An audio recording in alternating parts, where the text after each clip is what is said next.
Hi mga sis! So for today's video nga mga sis ay papakita ko sa inyo ang mga ganap namin ngayong Undas 2024. Nauna nga umalis sa amin si mama kaya naman nga ngayon nandito kami sa intersection McDonald's magkikita. Nauna nga umalis si mama dahil nakaschedule nga siya ngayon na magpapa-inject siya ng anti-rabies dahil nakalmot siya ng pusa sa amin. Tama. Kaya naman nga independent muna kami tatlo magkakapatid ngayon.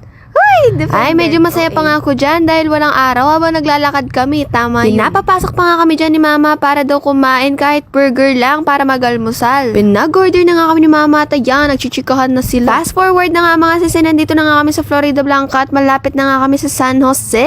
Today is October 31 nga mga sis at every year nga ay talagang umuwi kami sa Florida ng October 31 para magsindi ng kandila kay Daddy. Habang sila nga ay nagbubuhat dyan ng mabigat, ako ito naggaganda-gandahan na naman ng ate mo. Every year nga mga sis tuwing October 31 ay umuwi kami dito sa Florida Blanca pero umuwi din kami ng apalit kagad. Ergo parang ang dating ng pag-uwi namin dyan mga sis parang umupo lang kami tas tatayo na ulit.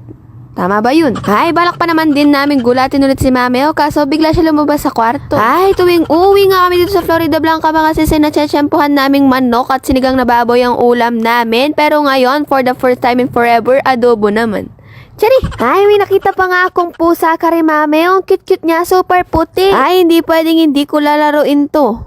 Tama. Kaya na nga po, naglibot sila mga ko, umuulan, pumunta pa sa kabilang bahay. Ayan, sira yung payong. Ngayon lang ako nakakita ng unique na payong na ganyan, flexible. After nga nun mga sis, ay pumunta naman nga kami ng crossing para bumili ng bulaklak para kay Daddy. Ay, naka-discount pa nga kami dyan dahil dumaganda si ate. Ay, si OA. Lang, wag nyo naman seryosohin. Si ate mong magastos, nagpabili na naman ng milk tea. Sabi ko, bibili ako. Nakalimutan ko yung wallet ko. Bayaran ko na lang mamaya, pero hindi ko talaga babayaran. Dito lang nga kami bumili sa may Big Bro dahil ang mura nga lang ng milk tea na dito. Kaya yan, happy na naman ang a girl na to. Sorry. Sinundo nga lang namin si Mameo at pumunta na nga kami ng sementeryo para dalawin si Dadeo. Hindi nga lang si Dadeo ang pinuntahan namin dito mga sis at pinuntahan nga din namin yung best friend ni Mama na si Tita Linling. Maulan na naman nga ngayon mga sis kaya naman nga dinatnan namin to si Dadeo na madaming buhangin sa paligid niya. Ay rugot, ayan na nga po, inabutan ka nga kami ng ulan kaya naman nga sumalilong muna ako dito sa tricycle ng tito ko. Ay rugot, yan na naman si ate ko girl na buraot at ako mata nakakita ng tinapay na nagtitinda ng mga donut. Ayan, binigyan ako ni tito ko ng bariya. Ay, thank you so much, Tito. Very spoiled ang atake ko dito. Chari! Ayan na si ate ko. For the mukbang na naman. Walang ginawa kundi kumain dito. Tama ba yun? After nga nun, mga sisi, umuwi na rin nga kami at napalitan pa yung bag naming binibit-bit.